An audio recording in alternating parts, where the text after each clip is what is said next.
No. Hell no. What are we doing? Seriously.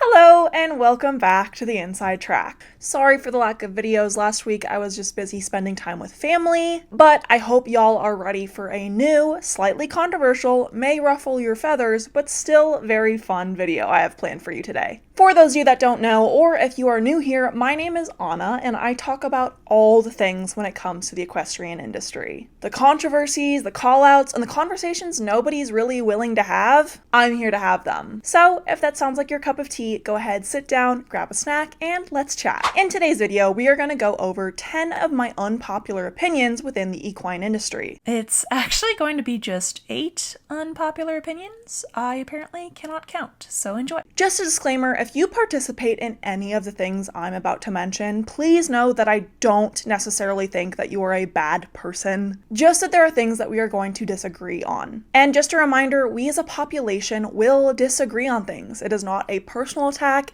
and if you feel so offended by what I have to say or becoming unbelievably defensive in the comment section, maybe explore that, because some random person on the internet and their opinions should not cause you this much distress. No offense. Anyways, without further ado, let's go ahead and get into it. Draw reins. I think overall, they are a rather useless piece of equipment. Sorry, not sorry. For those of you that don't know, draw reins are a training tool that riders use to encourage the horse's head to go down and into a frame.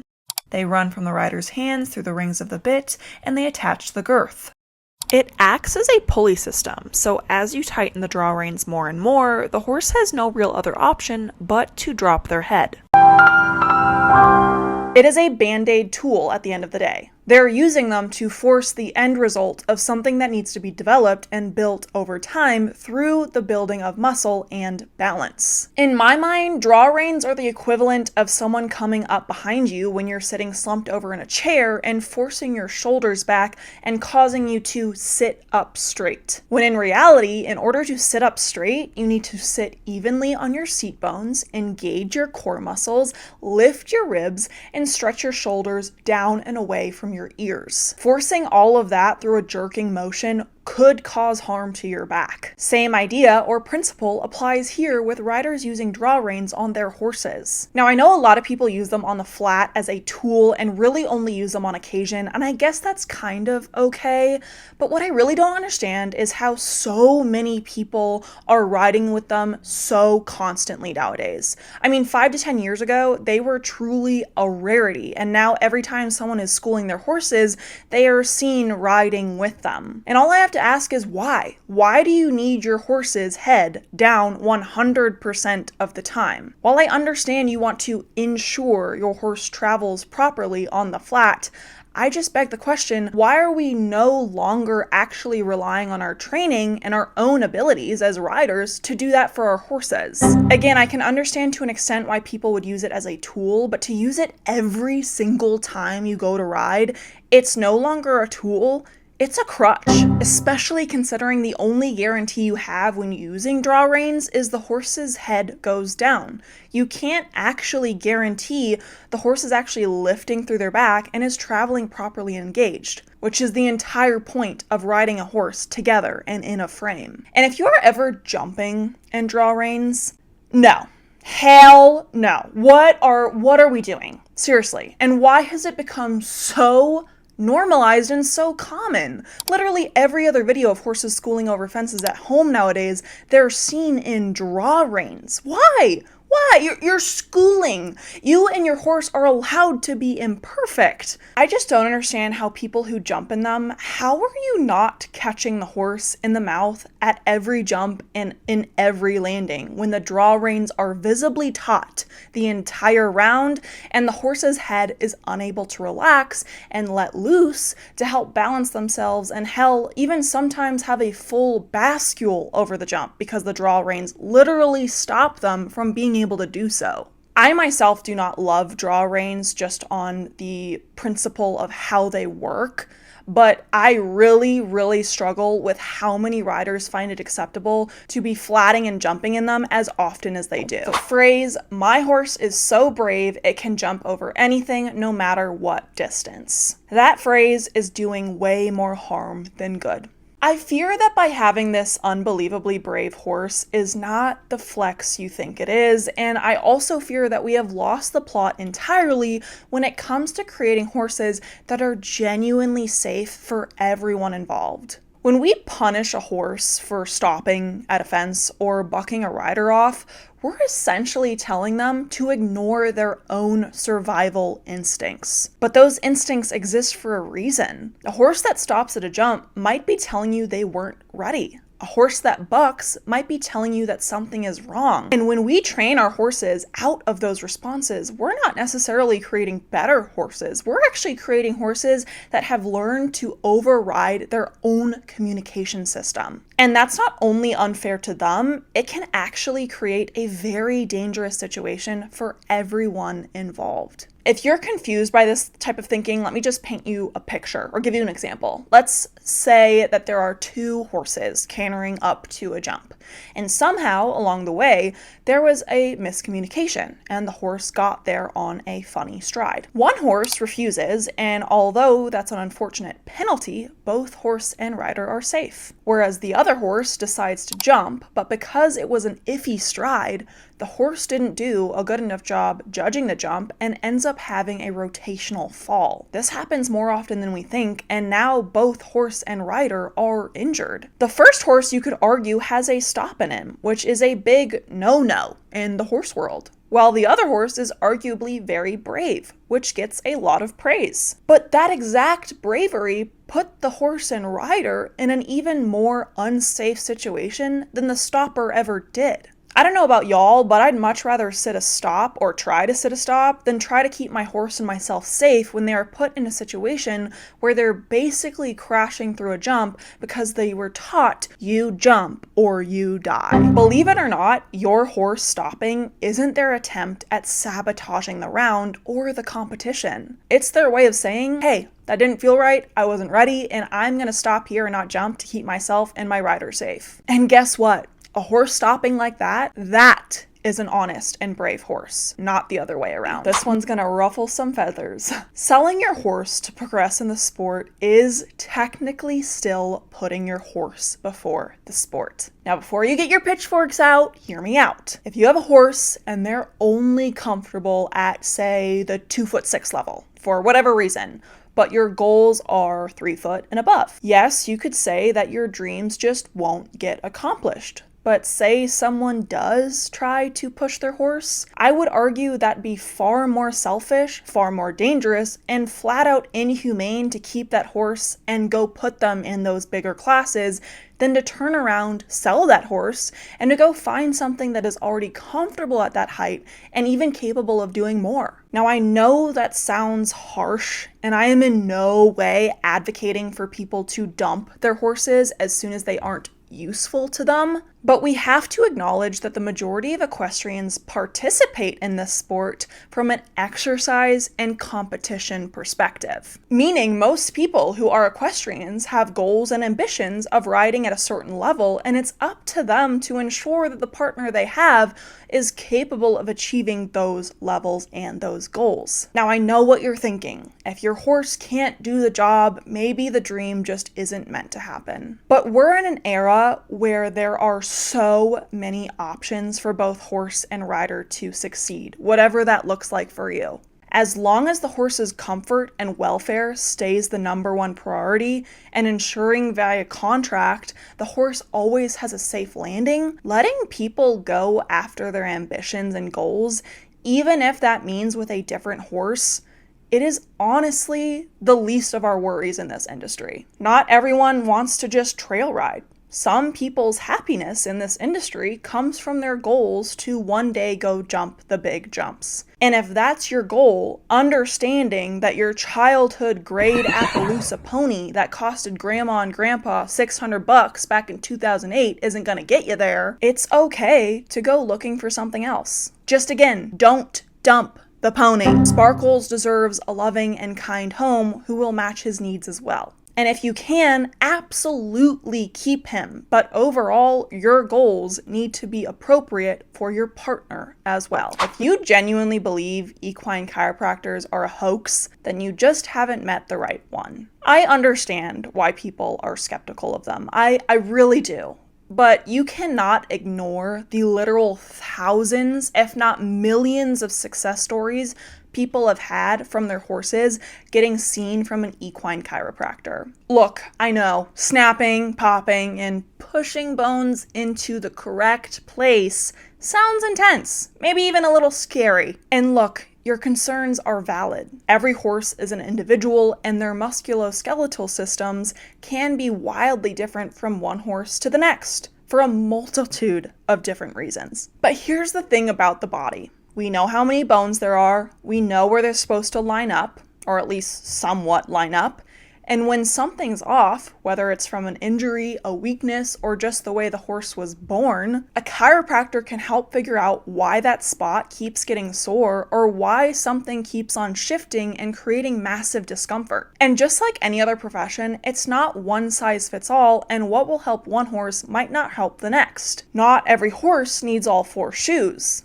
Not every horse needs a wide-fitting saddle. Not every horse needs routine steroid injections, or otherwise known as maintenance. And not every horse needs a chiropractor. And not every horse is going to respond the same way. But the horses that have had real documented improvement, you can't look at those cases and still call this all woo-woo. At this point, equine chiropractic is just another tool in the toolbox. It's another professional you might bring in as part of your horse's team, right alongside your vet, your farrier, your body worker. And speaking of vets and farriers, we all know that there are good ones and then there are not so good ones. Chiropractors are no different. If you've had a bad experience or your horse didn't improve, I understand why you'd be skeptical, but I can almost guarantee you that was a human error, not a practice error. I mean, how many of you have had a bad trim job done on your horse, and do you blame the farrier or do you blame the practice altogether? If you went to the doctor and they gave you medicine and that medicine didn't work, it's probably because the doctor misdiagnosed you, not that the medicine was ineffective.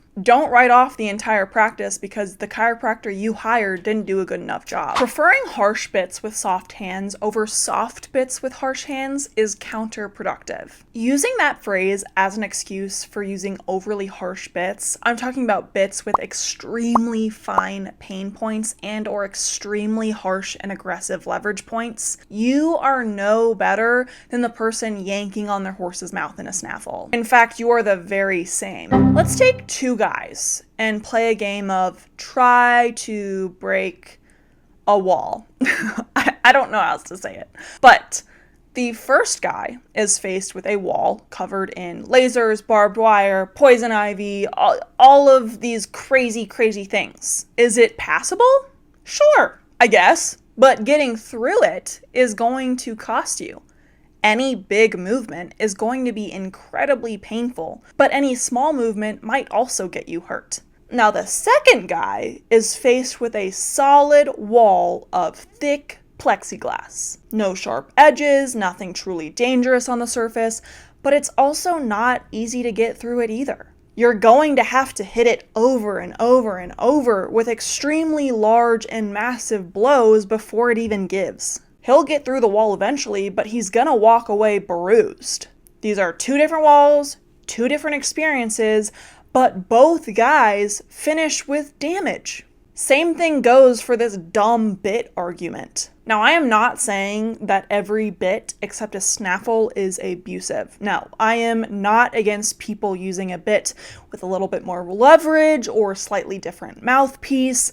I also understand that all horses are individuals and some genuinely do in fact require and have more success in a certain bit. But foregoing your horse's comfort and well-being does not get you brownie points just because it looks like you're not pulling on your horse. And it looks like your horse isn't phased. especially since most of these horses are ridden in a noseband and or flash and couldn't even try to escape the pain if they even wanted to. Commenting legitimate concerns or advice is not bullying, nor are the comments coming from a judgmental or bad place. I get it. It is frustrating to deal with people giving you advice when you did not ask for it. But sometimes the intent is right. And sometimes it wouldn't hurt to double check that attitude your horse is displaying isn't coming from a place of discomfort or pain. I hate that so many people throw around the term TikTok trainer, when in reality, the majority of comments are offering legitimate solutions to whatever video they're reacting to. Most people who take the time out of their day to type a decently long comment in regards to what they're seeing and what they would do to help, those concerns and that advice are coming from a good place. Bullying would be attacking another individual personally for silly mistakes you put on the internet. Bullying is not offering legitimate concerns and following it up with actual solutions. Again, I understand that you probably didn't ask for the advice, and it can feel very overwhelming when your video suddenly has 100 comments about all these different things and suggesting all these different things, but that's what happens when you post things to the internet, and that's something you have to swallow if you wish to continue to make content. Now, am I saying that all comments are true or all comments are correct or even that offering advice could be applied to your situation? No! Even if they are wrong and made an incorrect assumption, as long as they're not genuinely attacking you or your horse, they are not bullying you. If you're someone who has been faced with a considerable amount of financial stress and financial loss, all while desperately trying to own and take care of multiple horses, I'm begging you to downsize before someone's life is at stake. I know times are ridiculously tough across the world right now, and I know people are trying their hardest to hold on to the things that bring them joy and peace in this world when we need it most. And I know that the majority of people are just one major emergency bill away from going completely under. But if you are constantly working, constantly stressing, barely finding time or even enjoyment out of your horses because of the major financial burden it brings, it might be time to downsize. Because that lifestyle, all that stress, it isn't fair to the horses either. I'm not saying that as soon as people are having a financial crisis, they need to sell everything and quit everything altogether. No. I understand that people's finances and what people are comfortable living with is incredibly personal and incredibly nuanced. But if you're continuously posting about all the hardships in your life, and the biggest pattern is the lack of finances, all while trying to juggle multiple horses who require expensive routine care, please do yourself a favor and either sell a horse or two or lease them out to a friend or someone else at your barn before it's too late. Your horse's care and their comfort should not be a gambling game. Take control of what you can, and sometimes that control means letting go. The hunter hunch is not a problem if done correctly. Some people also call this the hunter lean, but most people have an issue with it because it goes against all of our beliefs on what we know about proper equitation and how so many people believe it throws the horse off balance. When in reality, if it's done correctly, it's not actually an equitation flaw, and it's not even hindering the horse's abilities. It's actually doing the opposite. Now, I know that there's a bunch of people that take the hunter hunch or the hunter lean way too far. Jeffrey Hesslink.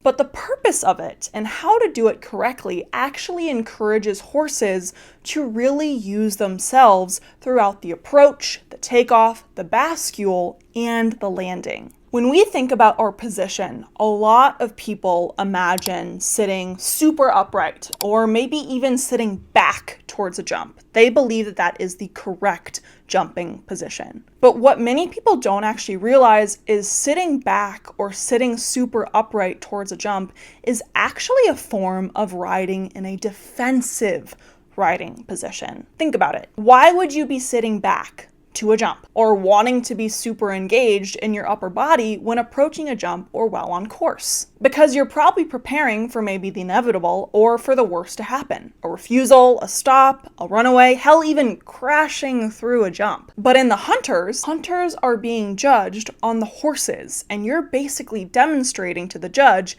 how easy your horse is to ride, how well trained they are, how beautiful they travel around the course and over the jumps. And if you were put in a hunter class where you were sitting back and riding defensively, wouldn't that tell the judge that this horse is spooky, maybe not well prepared, maybe even not ready to go jump these jumps? Riding defensively would show the judge that the rider is preparing for the worst to happen, which is not something you want the judge to think about when they're watching your round. I mean, you aren't even allowed to show your horse in wraps or boots while showing in the hunters. Because 1, you want to be able to clearly see your horse's conformation, and 2, it also implies that your horse might have a tendency to be silly and nonchalant with their legs, which is also a big no-no in the hunter world. Anyways, back to the position. The position of a slightly closed hip angle, slightly leaning forward to the jump, following the horse over the jump, and giving through your shoulders, staying over the horse 1-2 strides after. All of those things,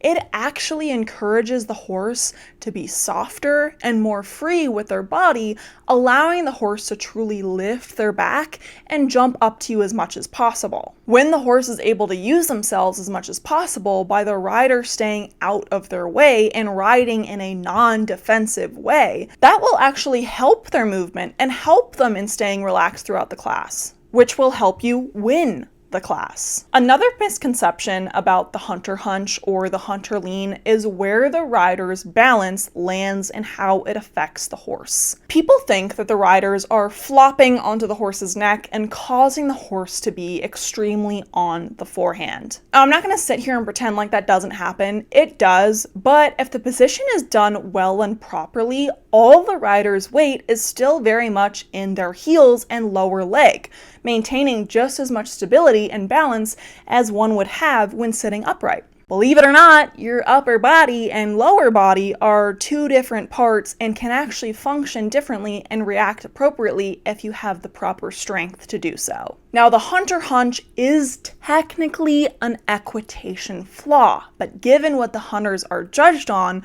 we as riders need to be able to adapt to different types of horses and classes in order to give them the best chance of winning. That's the entire point of the hunter-jumper discipline. The hunters help you understand how to help your horse perform their best. The equitation helps you understand how to really use your body to ride a much more technical course. And the jumpers puts it all together and sets you up for the big classes and the FEI. With all that being said, like I said at the beginning of this video, just because you do things differently than me and vice versa doesn't mean there has to be any true negative feelings. Again, these are just my opinions, and most of them are really not that deep. Anyways, this is the end of this video. Thank you guys so much for watching. If you enjoyed it, don't forget to like and subscribe, and feel free to leave your thoughts down below. Thanks again for watching. See you next time. Bye.